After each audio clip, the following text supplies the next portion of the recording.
Tom Hobson gave one last groan and rolled off of her.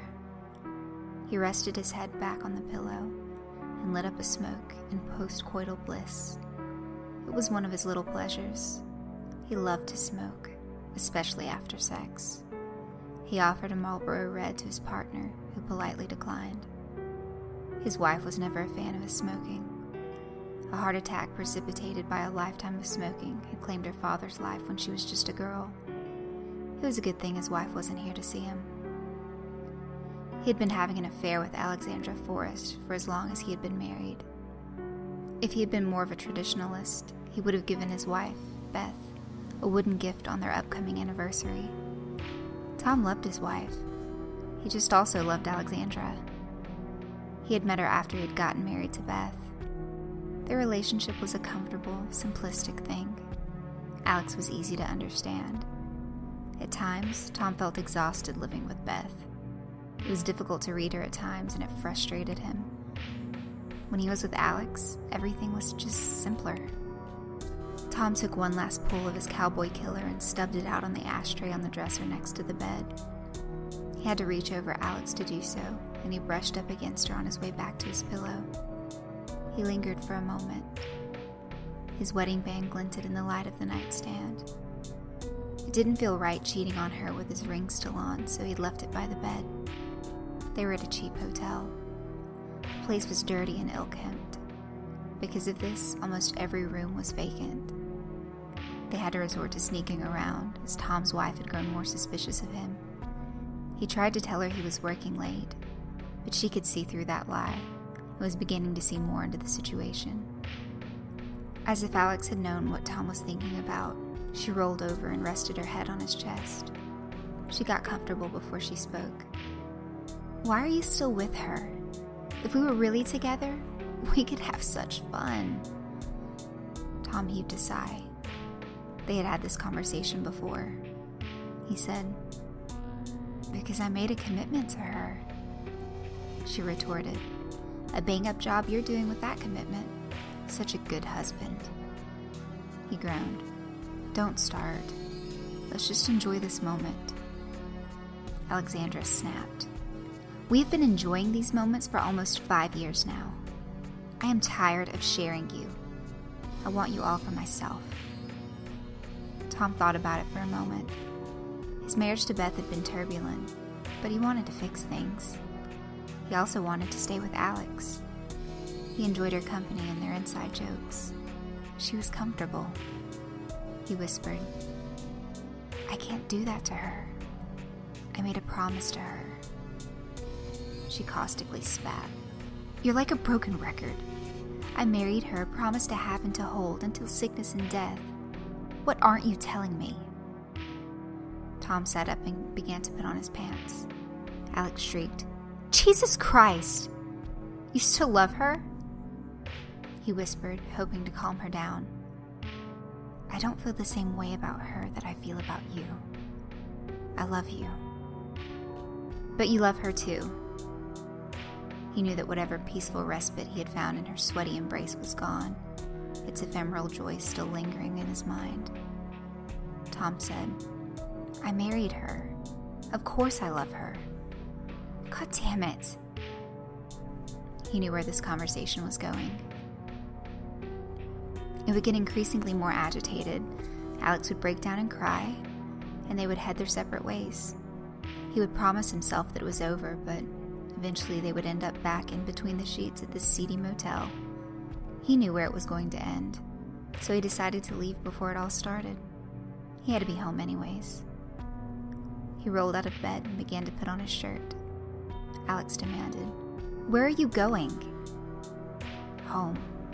I need to be home before Beth gets worried." "No, we have to talk about this." Tom groaned. "There's nothing left to say. I can't live my life without you, either of you." He knew that was a mistake as soon as he said it. Alex snarled, "You asshole! You think you can buck us both like we were some sort of goddamn harem? You have to choose." Tom wished he could, but it was more complicated than that.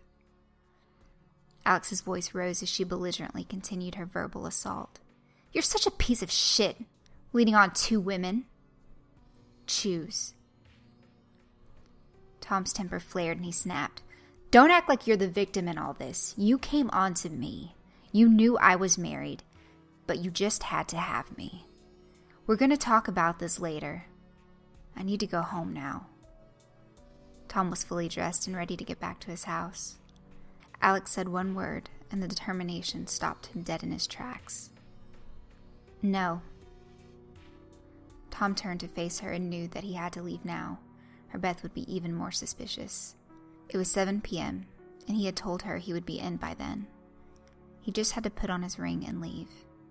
He started towards the dresser, but Alex was faster. She jumped over the dress on the floor and snatched the ring up. She said, "This is not an offer.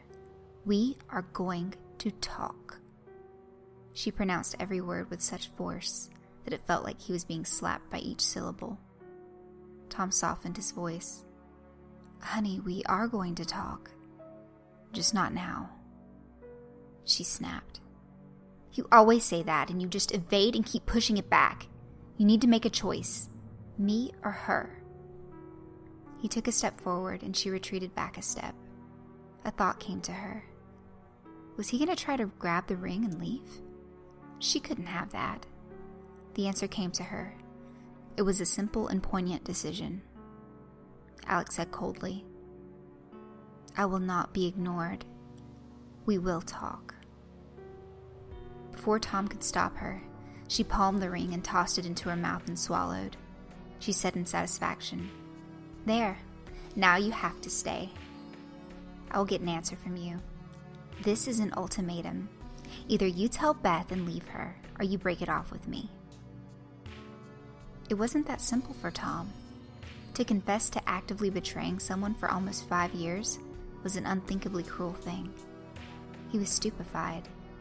Did she just swallow his wedding ring? She said triumphantly, "We're going to be until I..." Oh, gross. I didn't quite think that one through. "Well, we have a few hours to hash it all out. Who are you going to choose, me or her?" Tom was exasperated at her childishness. He heaved a sigh and told her one more time, "Can't we just leave it like it was? I was happy, you were happy. I love..." Alex began to screech like a crazed harpy. "Choose, me or her, me or her, me or her!" She crossed the room in a flash, a whirlwind of anger and pent-up frustration. She was on Tom, slapping at him and crying, "Choose, you have to choose!" She kept striking at him and crying, "Choose!" Later that night, Tom slipped into Beth's bed. She was asleep, but he knew that they would have to talk about it in the morning. That was okay. He went to the bathroom and looked at his recently reclaimed ring. He had washed it, but it still wasn't quite clean. He took it off and scrubbed at it again. The crimson substance flaked off and washed down the drain. If only cleaning up his other mess had been that simple. He knew that Alex's pleading cries and her shocked face when he pulled out his pocket knife would haunt his dreams for the rest of his life. It was his only recourse. Alex had given Tom an ultimatum, and Tom had made his choice.